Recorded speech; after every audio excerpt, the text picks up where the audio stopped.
Howdy folks out in YouTube land. Hopefully everyone had a great holiday and happy new year.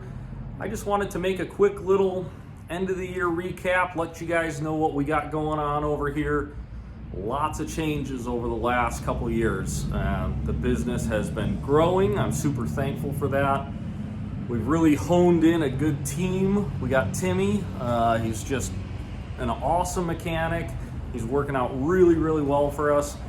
Eric, as he has been for the last couple years, is kick-ass. He's been handling all the U-Haul stuff. Most of the eBay stuff Eric is handling now. It's really great, which has given me a lot of time to focus on other stuff, as in what I really like doing, and that's hunting motorcycles, looking for vintage bikes and rare bikes and stuff we can use for parts. Our eBay store is doing really well. I believe we have close to 200 items for sale. That's our normal goal, is 150 to 200 items at any given time. That whole room back there is full of eBay parts. If you don't know, my eBay store, just like the YouTube and everything else, Mason George Motorcycles. We have different stuff all the time because I don't really sell anything new. Everything is used parts and stuff that we may have vapor blasted or cleaned up, and just rare stuff, because a lot of times when I buy bikes, the people have parts and that with them, so that works out really well. Speaking of vapor blasting, done a lot of vapor blasting over the last year. We are really thankful for all that business, and in fact now we even have other businesses in the area that utilize us. So there's a couple engine builders that will bring us parts to be vapor blasted for stuff that they're working on. Yesterday we just did a bunch of Datsun parts, which was really cool, and I'm really happy with my decision to go with the larger cabinet. It's really helped out, because vapor blasting is just not, I don't think it's a great standalone business. It would be really hard to have enough work to make it worth the while standalone, but it's a great addition to our business.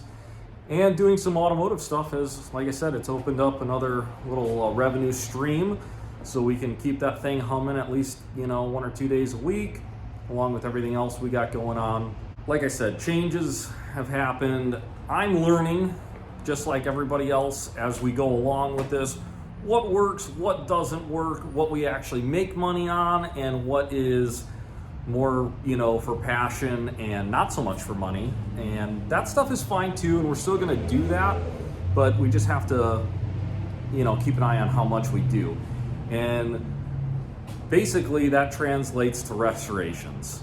Restorations are awesome, and it's great, and I love, just going nuts on these bikes. But as far as money goes, it's really hard to make money doing restorations, especially with British bikes, because everything takes forever. The parts aren't as easy to get. It just seems like with the British stuff, there's always like weird little stuff that goes wrong, and it just takes a lot of time. So we're kind of just gonna take it case by case in the future as far as restoration stuff goes. If it's a nut and bolt factory restoration, I really don't want to do it. They're just not a lot of fun. It's time consuming, and I'm more of a fan of, we did a really cool thing with Ron's Triumph, where we did a mechanical restoration and kind of preserved the patina and the originality, and that bike meant a lot to him, so I was a lot more open to doing that project. But in the future, we'll do some stuff selectively. I'm trying to do more Japanese bikes and more vintage dirt bikes. That seems to be a lot of fun, and we've had great luck with it. So that's one of the things. And the biggest thing for next year, though, is we are going to become a used motorcycle dealership. I've been focusing on rare and specialty stuff and doing very limited amounts of it. But it's, we're growing, the demand is there. I got people hitting me up every day for bikes. So I've already went through all the state class stuff, testing, this and that. That's all done. I'm in the final stages of that. So next year, maybe by February, we'll see. The government kind of works a little slow around here. But hopefully by February, we will start offering motorcycles for sale to the public, which would be really, really cool. And we might even do some consignment stuff. I'm not 100% sure on that part of it yet. With that being said, if you guys have been following my channel, you might have noticed I've been selling a bunch of my personal bikes. I've had a ton of bikes in my personal collection that I just bought for myself, and just with everything going on, it's been like a year and a half or more. My Dyna got hit. I ended up having to buy that back from the insurance company. It was an absolute nightmare. Geico was just horrible to deal with. They tried to give me like $3,000 for my Harley that's insanely desirable in California. Like FXDXs are, they bring good money. And mine had, you know, $7,000 worth of parts on it and all that. But that was a nightmare. And then I picked up a couple other bikes because for my daily rider stuff, I've been riding my ZX14 a lot. I really like that bike for, you know, short rips, but I miss having a reliable turnkey Harley Davidson that I can do long distance on, that's comfortable.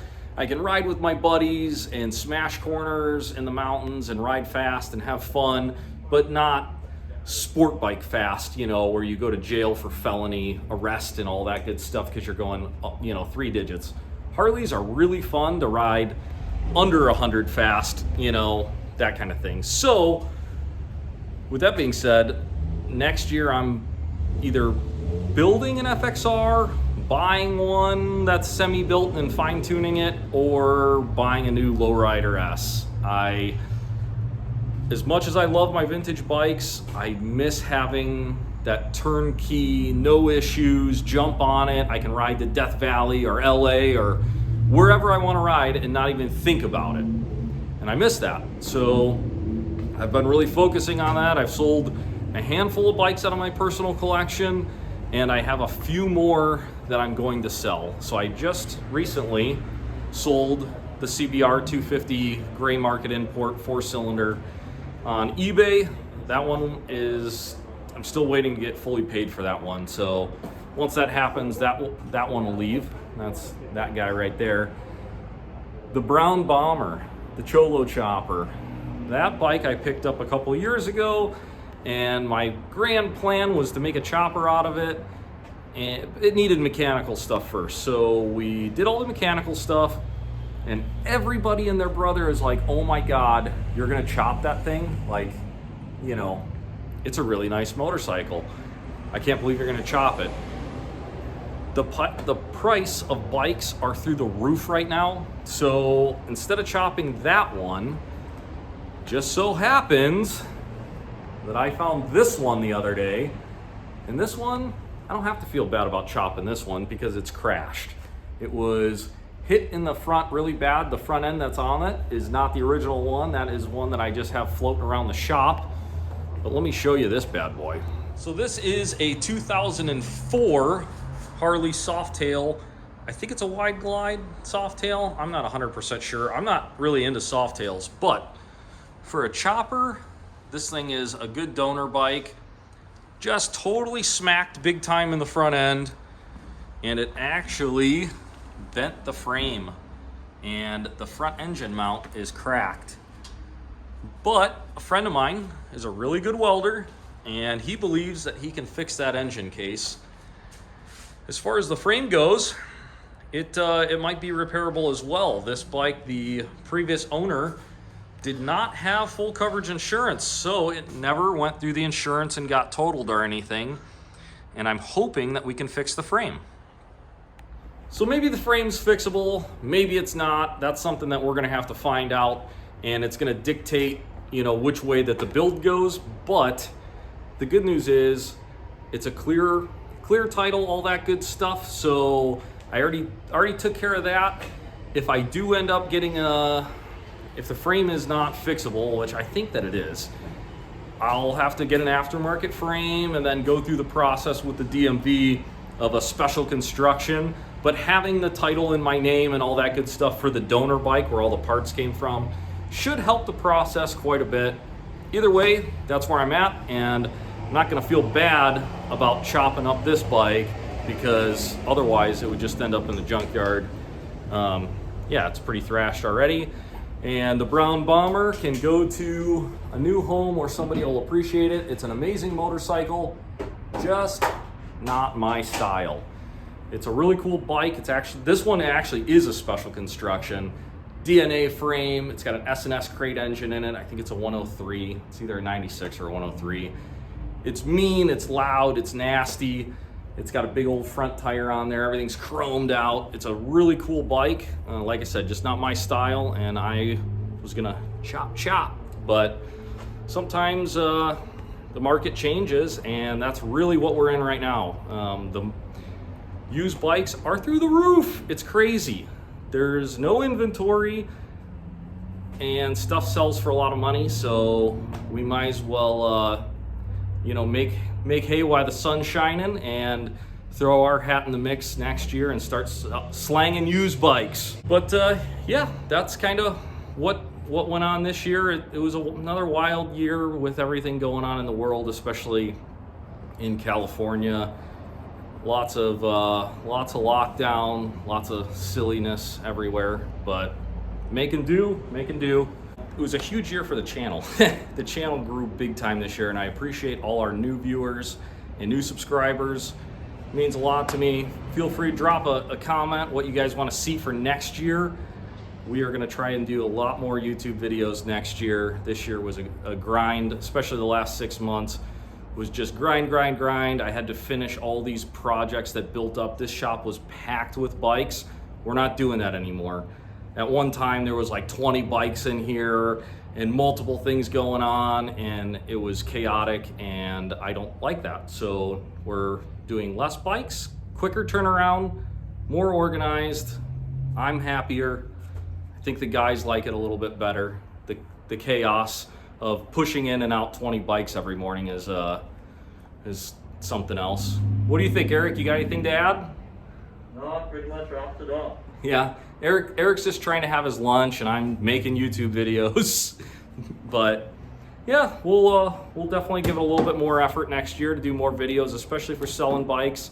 I will try to do videos when I get them, and then obviously bikes that we get, we'll have to do some cleanup and get all the mechanicals done, because anything we sell is gonna, if it's street legal and all that, it has to be safe, good tires, runs good. That's the way I like to do things anyways. Just less issues, happy customers is the way to go. But if you happen to be new, weird one to come in on, but don't forget to subscribe while you're here. For everyone who's been following along and supporting the business and all that, I can't thank you guys enough. MGM gear is available. Feel free to send me a message. Facebook, Mason George Motorcycles, Instagram, all that good stuff. We have hoodies, shirts, hats, all that. We're gonna try and do giveaways next year once a month. I wanna do a once a month giveaway where we'll give away different gear. We also have some different designs coming out. Yeah, a lot of good stuff. All right, guys, we will see you on the next one. Happy New Year.